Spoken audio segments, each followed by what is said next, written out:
Chapter 10. The Lobster Quadrille. The Mock Turtle sighed deeply and drew the back of one flapper across his eyes. He looked at Alice and tried to speak, but for a minute or two, sobs choked his voice.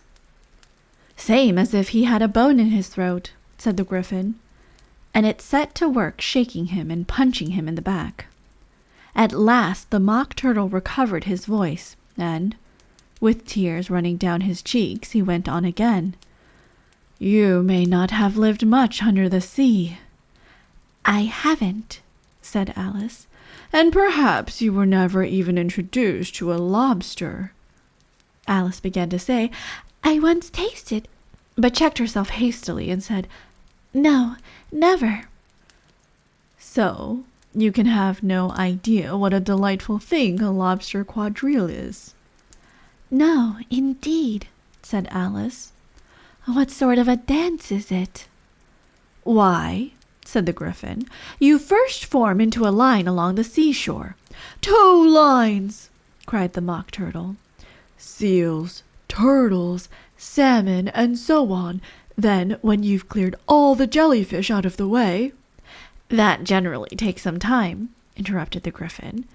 "You advance twice, each with a lobster as a partner," cried the Gryphon. "Of course," the Mock Turtle said. "Advance twice, set to partners." "Change lobsters and retire in the same order," continued the Gryphon. "Then, you know," the Mock Turtle went on, "you throw the—" "The lobsters!" shouted the Gryphon, with a bound into the air. "As far out to sea as you can." "Swim after them!" screamed the Gryphon. "Turn a somersault in the sea!" cried the Mock Turtle, capering wildly about. "Change lobsters again!" yelled the Gryphon at the top of its voice. "Back to land again, and that's all the first figure," said the Mock Turtle, suddenly dropping his voice, and the two creatures who had been jumping about like mad things all this time sat down again, very sadly and quietly, and looked at Alice. "It must be a very pretty dance," said Alice timidly. "Would you like to see a little of it?" said the Mock Turtle. "Very much, indeed," said Alice. "Come, let's try the first figure," said the Mock Turtle to the Gryphon. "We can do without lobsters, you know. Which shall sing?" "Oh, you sing it," said the Gryphon. "I've forgotten the words." So they began solemnly dancing round and round Alice, every now and then treading on her toes when they passed too close and waving their forepaws to mark the time, while the Mock Turtle sang this very slowly and sadly. "Will you walk a little faster?" said a whiting to a snail. "There's a porpoise close behind us, and he's treading on my tail. See how eagerly the lobsters and the turtles all advance. They are waiting on the shingle. Will you come and join the dance? Will you? Won't you? Will you? Won't you? Will you join the dance? Will you? Won't you? Will you? Won't you? Won't you join the dance? You can really have no notion how delightful it will be when they take us up and throw us with the lobsters out to sea." But the snail replied, too far, and gave a look askance. Said he thanked the whiting kindly, but he would not join the dance. Would not, could not, would not, could not, would not join the dance. Would not, could not, would not, could not join the dance. "What matters is how far we go," his scaly friend replied.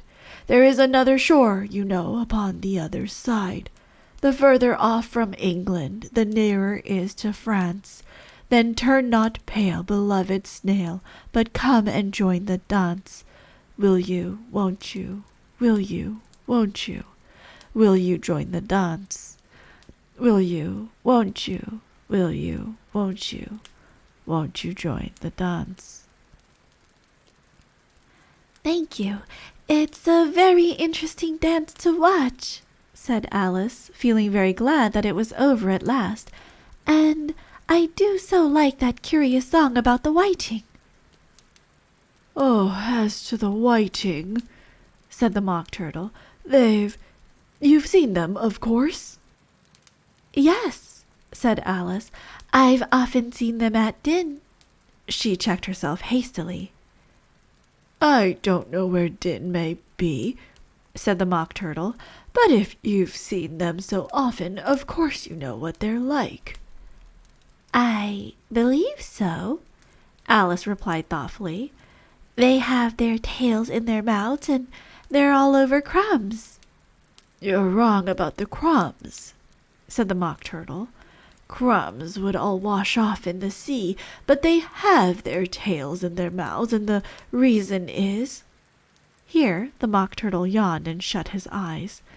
Tell her about the reason and all that, he said to the Griffin. The reason is, said the Griffin, that they would go with the lobsters to the dance, so they got thrown out to sea. So they had to fall a long way, so they got their tails fast in their mouths, so they couldn't get them out again. That's all. Thank you, said Alice. It's very interesting. I never knew so much about a whiting before. I can tell you more than that, if you like, said the Griffin. Do you know why it's called a whiting? I never thought about it, said Alice. Why? It does the boots and shoes, the Griffin replied very solemnly. Alice was thoroughly puzzled. Does the boots and shoes? She repeated in a wondering tone. Why, what are your shoes done with? Said the Griffin. I mean, what makes them so shiny? Alice looked down at them and considered a little before she gave her answer. They're done with blacking, I believe. Boots and shoes under the sea, the Griffin went on in a deep voice, are done with a whiting. Now you know. And what are they made of? Alice asked in a tone of great curiosity. Soles and eels, of course, the Griffin replied rather impatiently. Any shrimp could have told you that. If I'd been the whiting, said Alice, whose thoughts were still running on the song, I'd have said to the porpoise, keep back, please. We don't want you with us. They were obliged to have him with them, said the Mock Turtle. No wise fish would go anywhere without a porpoise. Wouldn't it really? Said Alice in a tone of great surprise. Of course not, said the Mock Turtle. Why, if a fish came to me and told me he was going a journey, I should say, with what purpose?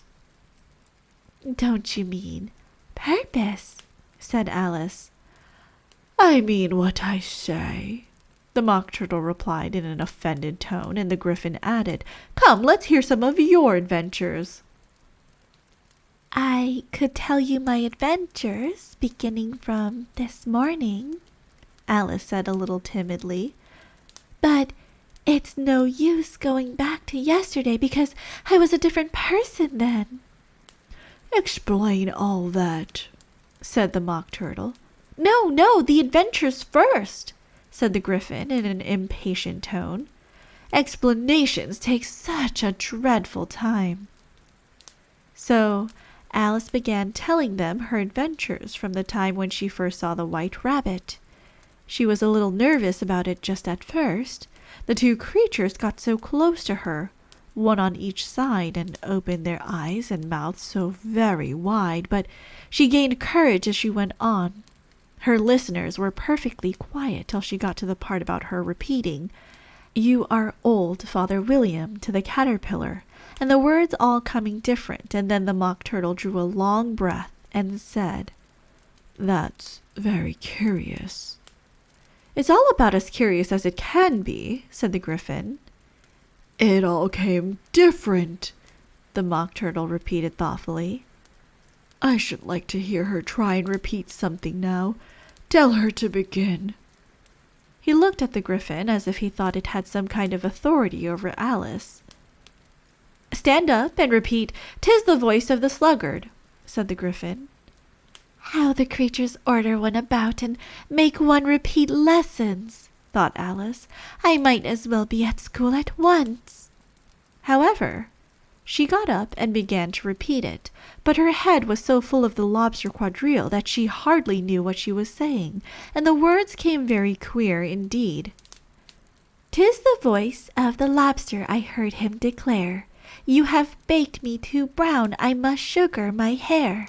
As a duck with its eyelids, so he with his nose trims his belt and his buttons and turns out his toes." Later editions continued as follows. "When the sands are all dry, he is gay as a lark, and will talk in contemptuous tones of the shark. But when the tide rises and sharks are around, his voice has a timid and tremulous sound." "That's different from what I used to say when I was a child," said the griffin. "Well, I never heard it before," said the Mock Turtle, "but it sounds uncommon nonsense." Alice said nothing. She had sat down with her face in her hands, wondering if anything would ever happen in a natural way again. "I should like to have it explained," said the Mock Turtle. "She can't explain it," said the griffin hastily. "Go on with the next verse." "But what about his toes?" the Mock Turtle persisted. "How could he turn them out with his nose, you know?" "It's the first position in dancing," Alice said, but was dreadfully puzzled by the whole thing and longed to change the subject. "Go on with the next verse," the griffin repeated impatiently. "It begins with 'I passed by his garden.'" Alice did not dare to disobey, though she felt sure it would all come wrong, and she went on in a trembling voice. "I passed by his garden and marked, with one eye, how the owl and the panther were sharing a pie." Later editions continued as follows. "The panther took pie crust and gravy and meat, while the owl had the dish as its share of the treat. When the pie was all finished, the owl as a boon was kindly permitted to pocket the spoon, while the panther received knife and fork with a growl and concluded the banquet." "What is the use of repeating all that stuff?" the Mock Turtle interrupted. "If you don't explain it as you go on, it's by far the most confusing thing I ever heard." "Yes, I think you'd better leave off," said the griffin, and Alice was only too glad to do so. "Shall we try another figure of the lobster quadrille?" the griffin went on. "Or would you like the Mock Turtle to sing you a song?" "Oh, a song, please, if the Mock Turtle would be so kind," Alice replied so eagerly that the griffin said in a rather offended tone, "No accounting for tastes! Sing her turtle soup, will you, old fellow?" The Mock Turtle sighed deeply and began in a voice sometimes choked with sobs to sing this. "Beautiful soup, so rich and green, waiting in a hot tureen. Who for such dainties would not stoop? Soup of the evening, beautiful soup. Soup of the evening, beautiful soup. Beautiful soup, beautiful soup. Soup of the evening, beautiful, beautiful soup. Beautiful soup, who cares for fish, game, or any other dish? Who would not give all else for 2 pennyworth only of beautiful soup? Pennyworth only of beautiful soup. Beautiful soup, beautiful soup. Soup of the evening, beautiful, beautiful soup." "Chorus again!" cried the griffin, and the Mock Turtle had just begun to repeat it when a cry of "The trial's beginning!" was heard in the distance. "Come on!" cried the griffin, and taking Alice by the hand it hurried off, without waiting for the end of the song. "What trial is it?" Alice panted as she ran. But the griffin only answered, "Come on!" and ran the faster, while more and more faintly came, carried on the breeze that followed them, the melancholy words, "Soup of the evening, beautiful, beautiful soup."